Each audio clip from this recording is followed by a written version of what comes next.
Julian Assange hasn't stepped foot outside the Ecuadorian embassy in nearly 800 days.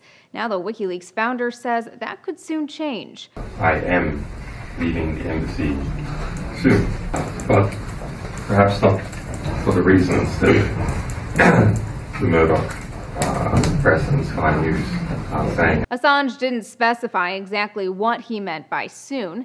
He didn't say when, and he also didn't elaborate on why his self-imposed confinement was coming to an end, only making brief mention of health problems. That left a lot of news outlets speculating over whether Assange meant he was turning himself in. After some confusion, his spokesperson told reporters Assange has no plans to do so, and he'll only leave the embassy if the UK grants him safe passage. And it doesn't look like that'll happen anytime soon. For the past 2 years, the UK hasn't wavered as Assange has been holed up in the Ecuadorian embassy in London. Assange took refuge there in 2012 to avoid being extradited to Sweden, where he's wanted for questioning over the alleged sexual assaults of 2 women. He denies the charges and refuses to turn himself in, over fears he'll be extradited to the US, where he could face prison time for publishing thousands of diplomatic cables.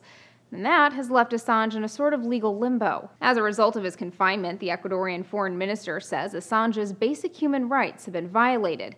He wrote in an op-ed for The Guardian, "The impossibility of leaving the embassy prevents the fulfillment of Assange's asylum and seriously affects his quality of life and health." Several British papers, all citing anonymous WikiLeaks sources, report the 43-year-old has developed life-threatening heart and lung conditions. A writer for the Daily Mail who recently interviewed Assange at the embassy described his worsening appearance. His usually pale skin is now almost translucent, and on his face it is so puffy it looks as if it is lifting off his naturally sharp cheekbones.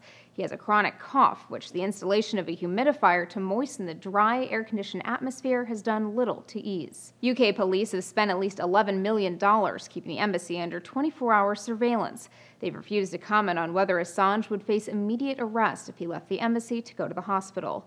For Newsy, I'm Elizabeth Hagedorn, multiple sources, a broader view.